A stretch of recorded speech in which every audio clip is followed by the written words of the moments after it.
SpectrumTv, broadening your horizon.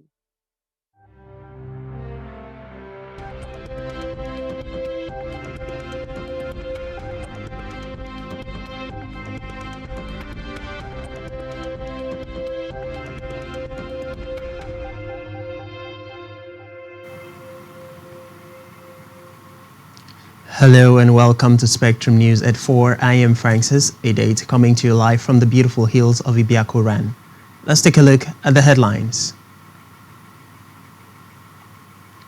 Federal government rejects Lagos NSAS panel report. Senate President Ahmed Lawan insists on December 14 for passage of 2022 budget. At least 46 killed in Bulgaria's bus crash. Details of these stories and more in a moment.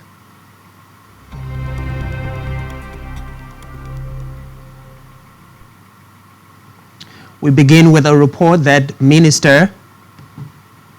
Minister of Information and Culture, Lai Mohammed, has dismissed the report submitted by the Lagos State NSAS panel on police brutality as a hoax, which did not follow the evidence at hand. The minister made the position of the government known at a news conference in Abuja today. Mohammed said it was shocking that the same allegations made by the Nigerians were merely compiled and submitted as a report by the panel set up to investigate the claims of police brutality, stating that it was an intimidation on the majority by a minority.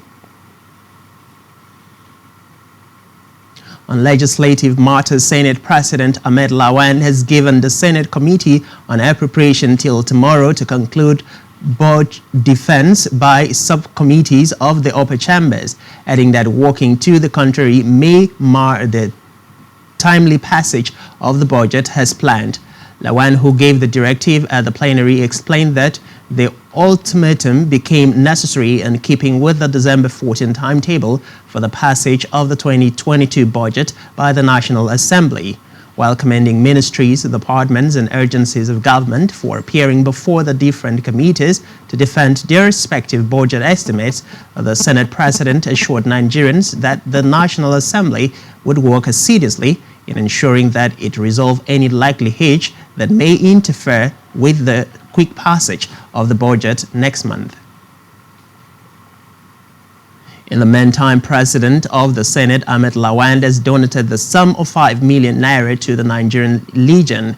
He made the presentation on behalf of the Senate when he received a delegation of the 2022 Armed Forces Decoration Team in his office in Abuja. Lawan, who gave the money to the Legion in his private capacity, said the armed forces deserve support for sacrifices made in tackling various forms of insecurity in the country. He noted that men and women of the armed forces continue to pay the ultimate price in their bid to secure and protect Nigerians against insurgents and other criminal elements. In a related development, the Senate President promised that the Assembly's commitment to support the military by ensuring that sufficient funds were appropriated to body in the 2022 budget under consideration. Away from that, the Minister of Health, Osagie Ihenere, says the $200 million fund set to be for the procurement of malaria net is rather for the malaria eradication program. In 13 states, the minister stated this during a media briefing on the COVID-19 response in Abuja. According to Ihenere, it is necessary to clarify the situation due to the ongoing rumors concerning the fund.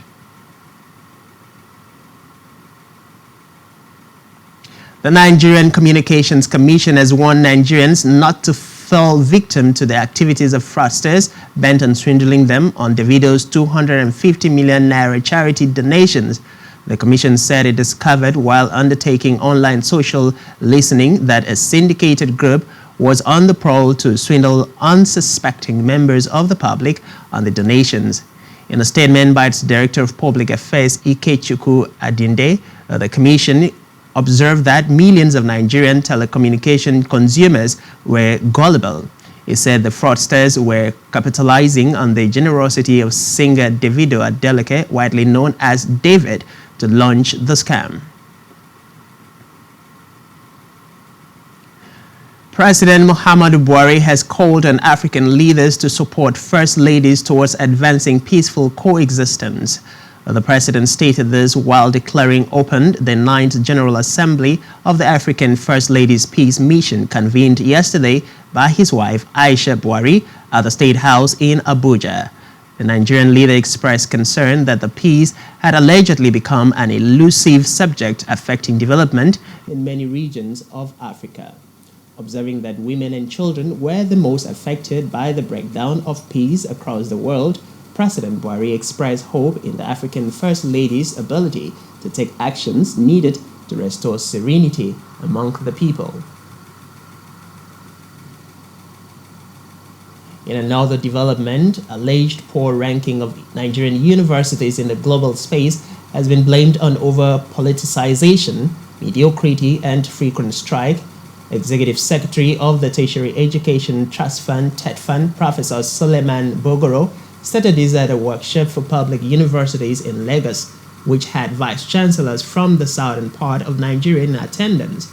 Bogoro identified other problems hindering the performance of Nigerian universities as poor investment by some arms of government, decaying infrastructure, corruption, poor attitude to lectures by teachings, low research collaboration, low international linkages, as well as limited fiscal resources. He said Nigerian universities had to urgently put strong measures in place to better their chances and make them competitive globally. Still in education, the West African Examination Council, WAEC, has released the 2021 Senior Secondary School Examination SSCE result and noted an important improvement in the number of candidates who got credits in 5 subjects, including mathematics and English language.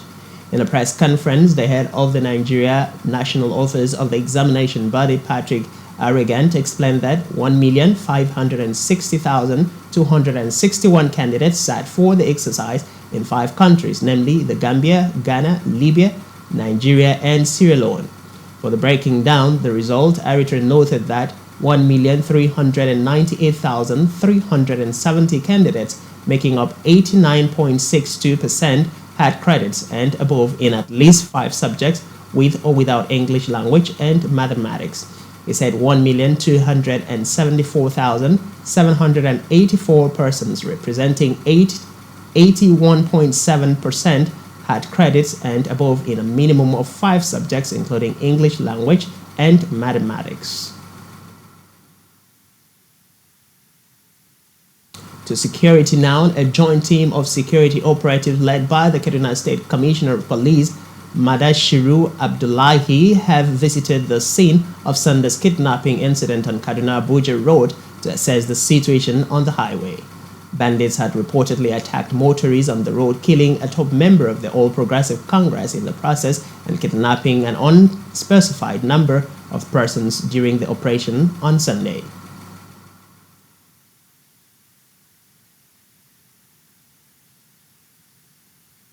Governor Aminu Tambuwal has signed the Child Protection Act into law.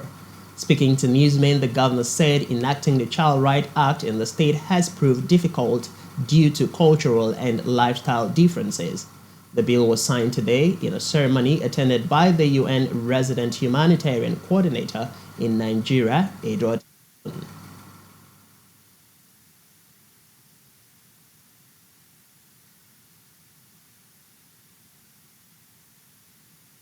On Biaya Idia, Ipeya community in a local government area of Akwa Ibom State have appealed to Akwa Ibom State government to construct access road and electricity. Speaking with SpectrumTelevision, the village head in the area, Chief Ibangudo Udomo, lamented that the village had not witnessed electricity before, adding that they have continued to suffer lack of basic amenities such as road, water, market, schools, and hospitals. The youth president in the area, Joseph Udor James, lamented that the most challenging problem they had in the area was having access road across the villages. pledging that whatever government would require of them would be done if only they're given access road.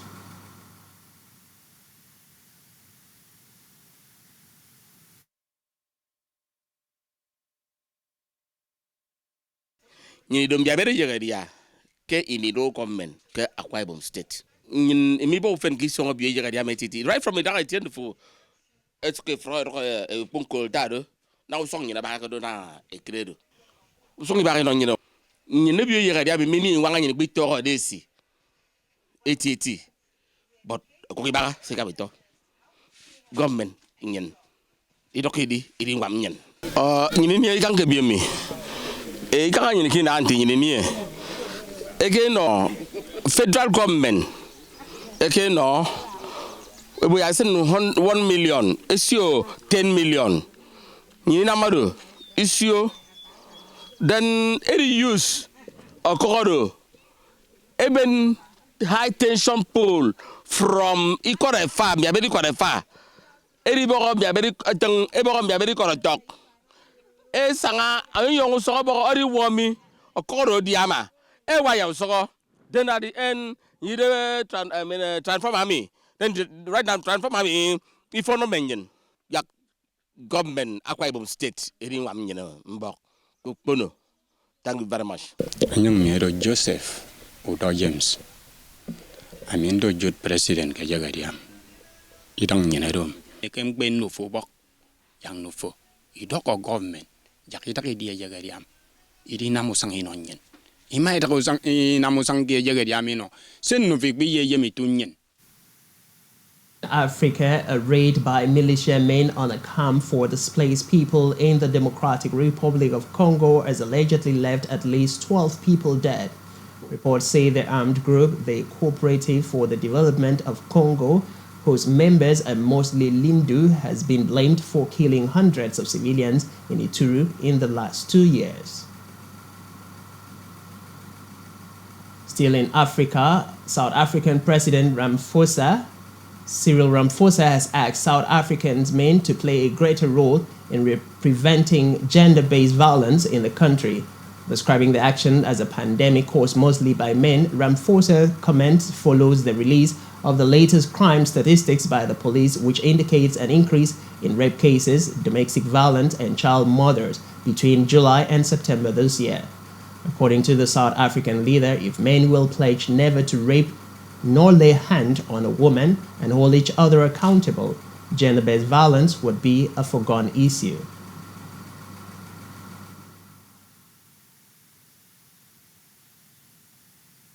On the foreign scene, son and namesake of Philippines' former dictator Ferdinand Marcos says he took a cocaine test after President Rodrigo Duterte accused an unarmed presidential candidate of using the illegal drugs. Marcos Jr., who is amongst the front-runners seeking to succeed Duterte in 2022, said in a statement he was tested Monday and had submitted the results to 3 police agencies. Report says Marcos Jr., who was tested negative, said it was his inherent duty as an aspiring public official to assure his fellow Filipinos that he was against illegal drugs.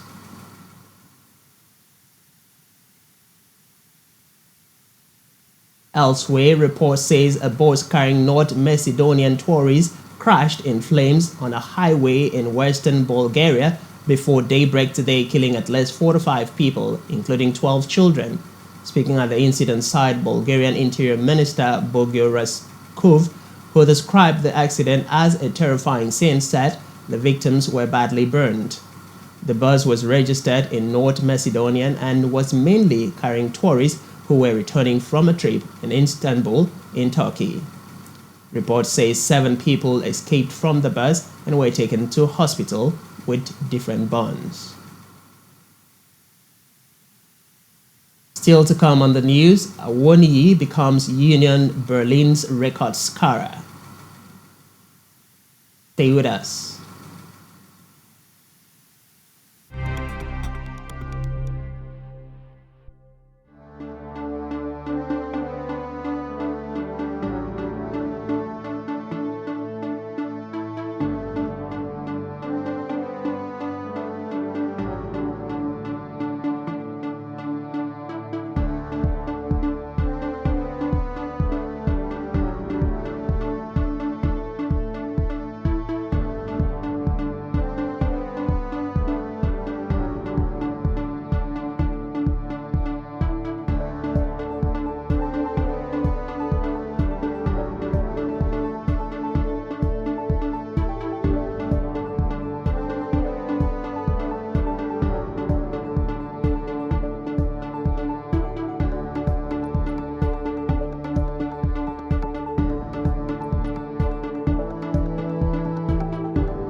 Thanks for staying tuned. In business, Vice President Yemi Osibanjo has hailed a beverage company for its plan to invest $1 billion in Nigeria in the next 5 years, stating that such a move is a testament to the possibilities in the Nigerian economy. This is contained in a statement by the Senior Special Assistant to the Vice President on Media and Publicity, Laolu Akande. According to the statement, Osibanjo made the commitment while attending the 70th anniversary gala of the Nigerian Bottling Company in Lagos. The Vice President assured the beverage company that the federal government would keep on partnering with the company to achieve better strides. On health, Israel has begun rolling out COVID-19 vaccines for children from age 5 to 11, becoming one of the countries to inoculate children at young age to ward off another pandemic wave. Recall that the Jewish state over the summer experienced an upsurge in coronavirus infection, fueled by the Delta variant, and launched one of the earliest campaigns for boosters shots. Reports made available by the country's Prime Minister, Naftali Bennett, say the country is experiencing a children's wave, with about half of the recently confirmed cases amongst children below the age of 11.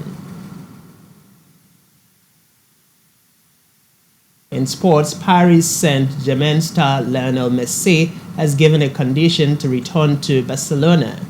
Messi, who left Barcelona in the summer for PSG, said he would love to return to the La Liga giant if he could contribute and help the Catalan club.